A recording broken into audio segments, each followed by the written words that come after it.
সকলকে স্বাগতম জানাই আমার এই ভিডিওটিতে। অনেকদিন পর সরকারি চাকরিজীবীদের জন্য বড় ব্রেকিং নিউজ নিয়ে চলে এসেছি। পে স্কেল নিয়ে খুবই ধোঁয়াশাপূর্ণ কিছু নিউজ পাচ্ছিলাম, কিন্তু আজকে আমরা পে স্কেল নিয়ে অনেক বড় বড় নিউজ পেয়ে গিয়েছি। সচিব কমিটির সর্বশেষ সভায় সকলে কি চূড়ান্ত সুপারিশে কি চূড়ান্ত সুপারিশে সই করলেন, 1 থেকে 20তম গ্রেডের সম্ভাব্য বেতন তালিকা কেমন হতে পারে, তাছাড়া অনেক অনেক নিউজ রয়েছে এই ভিডিওটিতে। এই ভিডিওটি দেখলে আপনি 3টা গুরুত্বপূর্ণ কোশ্চেনের অ্যান্সার পাবেন, আরও কিছু কোশ্চেনের অ্যান্সার থাকবে এই ভিডিওর মাধ্যমে। গুরুত্বপূর্ণ 3টি কোশ্চেন কি কি থাকছে সেটি থাকছে আপনার মোবাইল বা কম্পিউটার স্ক্রিনে। প্রথমে আপনি জানবেন যে পে স্কেল নিয়ে সচিব কমিটির সর্বশেষ সভায় যেসব বিষয় চূড়ান্ত হয়েছে। তারপরে থাকবে পে স্কেল মন্ত্রিসভা অনুমোদনের জন্য যেদিন উঠছে, এবং সর্বশেষ থাকছে 1 থেকে 20তম সকল গ্রেডের চূড়ান্ত বেতন তালিকা। এই ভিডিওটি শেষ পর্যন্ত দেখলে আপনার অনেক কোশ্চেনের অ্যান্সার আপনি পেয়ে যাবেন এবং অনেক ধোঁয়াশা দূর হয়ে যাবে। এজন্য বলবো ভিডিওটি টানবেন না, শেষ পর্যন্ত দেখলে আপনি উপকৃত হবেন। তাহলে চলুন আমরা সময় নষ্ট করব না, ভিডিওর মেন অংশে চলে যাবো এবং সর্বশেষ আপডেটগুলো জেনে নিব। ভিডিওর মেন অংশে আমরা চলে এসেছি। প্রথমে আমরা জেনে নিব পে স্কেল নিয়ে সচিব কমিটির সর্বশেষ সভায় সকলে কি চূড়ান্ত যে সুপারিশে এসে পৌঁছেছে, চূড়ান্ত সুপারিশ কেমন হয়েছে, কি কি সেখানে চূড়ান্তভাবে সুপারিশ করা হয়েছে সচিব কমিটি কর্তৃক, সেগুলো জেনে নিব এই অংশে। সর্বশেষ বৈঠক হয়েছে 12ই আগস্ট 2026 বুধবার। মন্ত্রী পরিষদ সচিবের নেতৃত্বাধীন সচিব কমিটির বৈঠক অনুষ্ঠিত হয়েছে। 2 বছরের বাস্তবায়নের প্রস্তাব। সচিব কমিটি নবম জাতীয় পে স্কেল 2 বছরের মধ্যে বাস্তবায়নের বিষয়ে একমত হয়েছে। এ বিষয়ে একটি খসড়া প্রস্তাব চূড়ান্ত করা হয়েছে। আপনাদের কাছে স্পষ্ট এবং ব্রেকিং নিউজটি জানিয়ে দিতে চাই যে সচিব কমিটির সকলে মিলে তারা কিন্তু চূড়ান্ত সুপারিশে সই করে ফেলেছে কালকেই, অর্থাৎ তাদের কার্যক্রম তারা শেষ করে ফেলেছে। যেহেতু আমি আগে আপনাদেরকে বলেছিলাম, প্রথম আলোর একটি নিউজে আমরা জেনেছিলাম যে সচিব কমিটির কার্যক্রম শেষ হয়ে গিয়েছে। তাদের যে চূড়ান্ত সুপারিশটি রয়েছে সেটি এখন কিন্তু অর্থ মন্ত্রণালয়ে রয়েছে এবং অর্থ মন্ত্রণালয় সেই বিষয়টি তদন্ত করছে। কিভাবে বাস্তবায়ন করলে সরকারের উপরে চাপ কমবে, সরকার কিভাবে বাস্তবায়ন করলে সরকার ভালোভাবে পে স্কেলটি বাস্তবায়ন করবে, এ নিয়ে কিন্তু চুলচেরা বিশ্লেষণ চলছে। কিন্তু সচিব কমিটির কার্যক্রম শেষ হয়ে গিয়েছে ইতিমধ্যে। 2 ধাপে বাস্তবায়ন নিয়ে কি বলা হয়েছে সেটা আমরা জেনে নিব এই অংশে।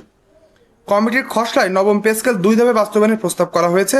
প্রথম ধাপে সরকারি চাকরিজীবীদের মূল বেতন বৃদ্ধি করা হবে এবং সেটি কিন্তু 100% বৃদ্ধি করা হবে। এটা না দিলেও বলা হয়েছে প্রথম বছরে মূল বেতন বাস্তবায়ন করা হবে। আমরা আকার ইঙ্গিতে বুঝতে পারছি 100% বাস্তবায়ন হতে পারে, কিন্তু যেহেতু এখনো কেউ স্পষ্ট করে জানাচ্ছে না যে মূল বেতন 100% বাস্তবায়ন হবে কিনা, সরকারি চাকরিজীবীদের এক দফা এক দাবি থেকে সরে আসলে হবে না। 2026 সালের জুলাই থেকে নবম পে স্কেল 100% বাস্তবায়ন চাই। কমেন্ট বক্সে অবশ্যই লিখে যেতে ভুলবেন না, আর কমেন্ট বক্সে আলহামদুলিল্লাহ লিখতেও ভুলবেন না, কেননা এই 11 বছর থেকে 12 বছর পর সরকারি চাকরিজীবীদের কাঙ্ক্ষিত নবম পে স্কেলটি আসতে চলেছে। সকলকে মহান আল্লাহকে আমরা ধন্যবাদ জানিয়ে ভিডিওটি শুরু করতে চাই। দ্বিতীয় ধাপে কি বেতন বৃদ্ধির প্রস্তাব করা হয়েছে, বলা হয়েছে ভাতা সহ অন্যান্য সুযোগ সুবিধা দ্বিতীয় ধাপে বৃদ্ধির প্রস্তাব করা হয়েছে। এখানে প্রথম ধাপে দ্বিতীয় ধাপে বলতে এখানে কিন্তু হচ্ছে প্রথম বছর এবং দ্বিতীয় বছরের কথা বলা হয়েছে, অর্থাৎ 2026 সালের জুলাই থেকে 2027 সালের জুলাই, 1 বছর, এবং 2028 সালের জুলাইয়ের ভিতরে সকল সুযোগ সুবিধা কিন্তু তারা দিয়ে দিবে, এমনই কিন্তু আমরা জানতে পেরেছি। 2026 সালের আংশিক বাস্তবায়নের প্রস্তাব বলা হয়েছে সচিব কমিটির খসড়া অনুযায়ী চলতি অর্থ বছরে জুলাই মাস থেকে নবম পে স্কেল আংশিক বাস্তবায়ন কার্যকর হিসেবে ধরা হবে। 2028 সালের জানুয়ারির মধ্যে পূর্ণ বাস্তবায়নের লক্ষ্য, অর্থাৎ প্রস্তাব অনুযায়ী 2028 সালের জানুয়ারির মধ্যে ধাপে ধাপে নবম পে স্কেল বাস্তবায়ন সম্পন্ন করা হতে পারে। তাহলে আপনি বুঝতে পারছেন এখনো কিন্তু পে স্কেল এই যে বেসিক রয়েছে এখানে কাটাছাড়া হতে পারে। এজন্য বলবো কোনোভাবে চুপ থাকবেন না, শেষ অংশে এসে আমাদের সরকারি চাকরিজীবীদেরকে জোর গলায় জানিয়ে দিতে হবে আমাদের বেসিক 100% বাস্তবায়ন চাই, অন্যথায় সরকারি চাকরিজীবীদের নবম পে স্কেল কিন্তু শুভঙ্করে ফাঁকি হতে চলেছে। মূল বেতন সর্বোচ্চ 103% পর্যন্ত বৃদ্ধি। সচিব কমিটি সরকারি চাকরিজীবীদের মূল বেতন 100% পর্যন্ত বৃদ্ধির সুপারিশ করেছে।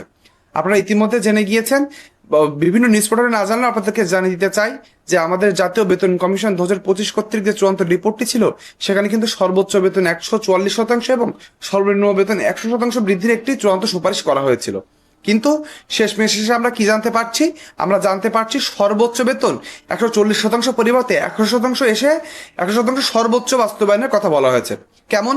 অর্থাৎ আপনার বেতন যদি 10,000 টাকা থেকে থাকে 2015 সালের অষ্টম পে স্কেলে, 2026 সালের নবম পে স্কেলে আপনার বেতন ধরা হতে পারে 20,000 টাকা বেসিক। আশা করি আপনাদেরকে বোঝাতে পেরেছি।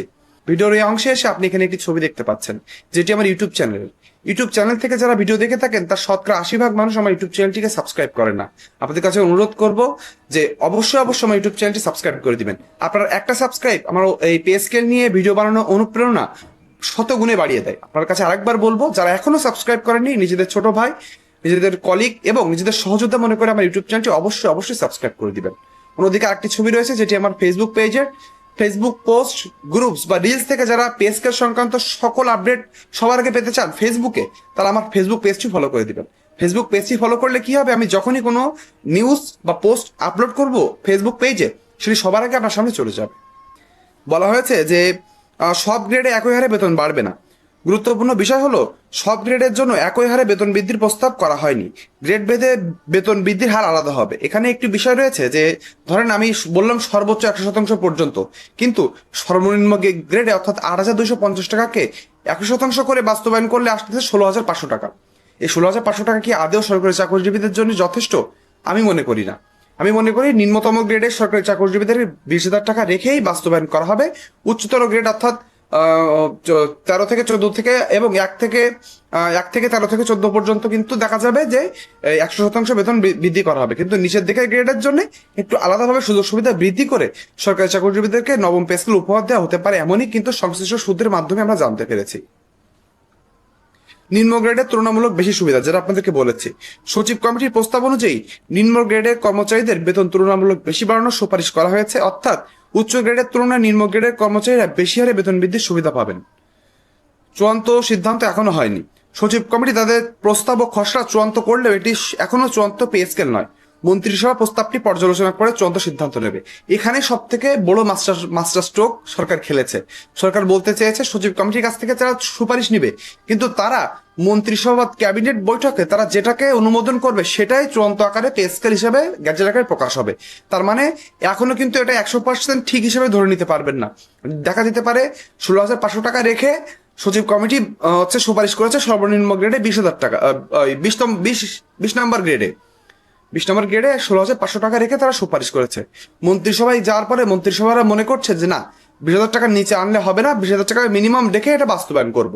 মন্ত্রিসভা যদি ফাইনাল কলে বলে যে না, 16,500 টাকা থেকে 20,000 টাকা করা উচিত, সেটি কিন্তু বাস্তবায়ন হবে এবং সেখানে যেহেতু প্রধানমন্ত্রী উপস্থিত থাকবেন, আশা করি তেমনই হতে চলেছে। এবার আমরা চলে আসবো ভিডিওর দ্বিতীয় অংশ এবং গুরুত্বপূর্ণ অংশ, সেটি হলো পে স্কেল মন্ত্রিসভার অনুমোদনের জন্য যেদিন উঠছে। আমরা এ পর্যন্ত বুঝতে পারলাম সচিব কমিটি কার্যক্রম শেষ। সচিব কমিটি কার্যক্রম শেষ করে এটি অর্থ মন্ত্রণালয়ে সাবমিট করেছে। অর্থ মন্ত্রণালয় সামনে প্রধানমন্ত্রীর অনুমতি সাপেক্ষে এটি মন্ত্রিসভা বা ক্যাবিনেট বৈঠকে তুলবেন। তাহলে ক্যাবিনেট বৈঠকে কবে উঠতে পারে, কি রয়েছে তা সেটা নিয়ে সর্বশেষ আপডেট সেটি আপনাদেরকে জানিয়ে দিব এই অংশে। সচিব কমিটির প্রস্তাব চূড়ান্ত হওয়ার পর নবম পে স্কেল এখনো মন্ত্রিসভার অনুমোদনের জন্য উপস্থাপনের পর্যায়ে রয়েছে। প্রতিবেদনের মন্ত্রিসভার ওঠার নির্দিষ্ট তারিখ এখনো জানানো হয়নি। তবে বর্তমান প্রক্রিয়া অনুযায়ী পরবর্তী সপ্তাহে অথবা আগস্ট মাসের মধ্যে পে স্কেল মন্ত্রিসভা অনুমোদনের জন্য উঠতে পারে। এটাই কিন্তু সব থেকে বড় ব্রেকিং নিউজ। আমরা যে সূত্রের মাধ্যমে আপনাদেরকে নিউজ দিয়ে থাকি, সেখান থেকে আমরা জানতে পেরেছি পে স্কেলের কার্যক্রম যেহেতু প্রায় শেষ পর্যায়ে পৌঁছেছে, এখন শুধু অর্থ মন্ত্রণালয় আমাদের মাননীয় প্রধানমন্ত্রীর অনুমতি নিয়েই কিন্তু এটি মন্ত্রিসভা উপস্থাপন করবে এবং সেখানে অনুমোদন সাপেক্ষে গ্যাজেট আকারে প্রকাশ হবে। তার মানে আর একটা মাত্র কার্যক্রম বাকি রয়েছে। সরকারি চাকরিজীবীদের বলবো আবার একযোগে সবাই আলহামদুলিল্লাহ লিখতে ভুলবেন না কমেন্ট বক্সে। আশা করি সরকারি চাকরিজীবীদের দীর্ঘদিনের প্রতীক্ষা আসলে রূপ পেতে চলেছে। 11 বছরের দুঃখ দুর্দশা থেকে সরকারি চাকরিজীবীরা নবম পে স্কেলের মুখ দেখতে চলেছেন। মন্ত্রিসভার উপস্থাপনের পর প্রস্তাবটি চূড়ান্ত নেওয়া হবে এবং সম্ভাব্য সময় হিসাবে আগস্ট মাসের মধ্যে মন্ত্রিসভায় পে স্কেল অনুমোদনের সম্ভাবনা রয়েছে। তার মানে আপনারা বুঝে গেলেন যে মন্ত্রিসভা এই মাসের ভিতরেই এটি অনুমোদনের চূড়ান্ত সম্ভাবনা রয়েছে। সরকারি চাকরিজীবীদের এমন আশা আকাঙ্ক্ষা বারবার পূর্ণতা পাক, এটা আমরা চাই। কিন্তু এবার অংশে এসে সব থেকে গুরুত্বপূর্ণ অংশ, এই ভিডিওর এই অংশ, সেটি হলো 1 থেকে 20তম গ্রেডে সরকারি চাকরিজীবীদের বেতন কেমন বাড়তে পারে। এটা নিয়ে অনেকের মনে ধোঁয়াশা রয়েছে এবং অনেকে জানতে চেয়েছেন যে ভাই, সবই তো বুঝলাম, তাই 100% বেতন বৃদ্ধি পেলে আমার বেতনটা কেমন দাঁড়াবে, আসলে আমার কতটুকু লাভ হবে। ভিডিওর এই অংশে আপনি একটি ছবি দেখতে পাচ্ছেন। এখানে প্রথম একদম বাম সাইডে দ্বিতীয় কলামে আমরা দেখতে পাচ্ছি 8ম পে স্কেল থেকে সরাসরি 100% বেতন বৃদ্ধি পেলে আপনার বেতন কত দাঁড়াবে, এবং ডান সাইডে রয়েছে জাতীয় বেতন কমিশন কর্তৃক 2025 সালে যে জাতীয় বেতন কমিশন গঠন করা হয়েছিল তাদের যে চূড়ান্ত সুপারিশ। তাহলে আমরা জেনে নিব যে আমরা চূড়ান্ত সুপারিশ ইতিমধ্যে জেনে গিয়েছি। 100% বেতন বৃদ্ধি পেলে আপনার বেতন কেমন দাঁড়াবে সেটা আমরা জেনে নিব। আমরা নবম গ্রেড থেকে 20তম গ্রেড পর্যন্ত বেতন জানবো। আপনি যদি আপনার বেতন সম্পর্কিত জানতে চান তাহলে আপনি যে কোনো একটা একটা জায়গায় এসে ভিডিওটি পজ করে আপনি ছবিটি দেখে নিতে পারেন। নবম পে স্কেলের 100% বেতন বৃদ্ধি পেলে দাঁড়াচ্ছে 44,000 টাকা, 10ম গ্রেডে দাঁড়াচ্ছে 32,000 টাকা, 11তম গ্রেডে আসছে 25,000 টাকা, 12তম গ্রেডে আসতেছে 22,600 টাকা, 13তম গ্রেডে 22,000 টাকা, 14তম গ্রেডে 20,400 টাকা, 15তম গ্রেডে 19,400 টাকা, 16তম গ্রেডে 18,600 টাকা, 17তম গ্রেডে 18,000 টাকা, 19তম গ্রেডে 17,600 টাকা, 18তম গ্রেডে 17,600 টাকা, 19তম গ্রেডে 17,000 টাকা এবং 20তম গ্রেডে 16,500 টাকা। আশা করি আপনারা একটি ধারণা পেয়ে গিয়েছেন 100% পরিমাণ বেতন বৃদ্ধি পেলে আপনার বেতন কেমন দাঁড়াতে পারে। পে স্কেল সংক্রান্ত সামনে অনেক নিউজ আসবে, বিশেষ করে মন্ত্রিসভা এবং অর্থ মন্ত্রণালয় কেন্দ্রিক অনেক নিউজ পাওয়া যাবে। পে স্কেল সংক্রান্ত সত্য অথেন্টিক নিউজ পেতে আমার ইউটিউব চ্যানেলটি সাবস্ক্রাইব এবং আমার ফেসবুক পেজটি ফলো করতে ভুলবেন না। আজকে ভিডিওটি এ পর্যন্তই। সকলে ভালো থাকবেন। ধন্যবাদ।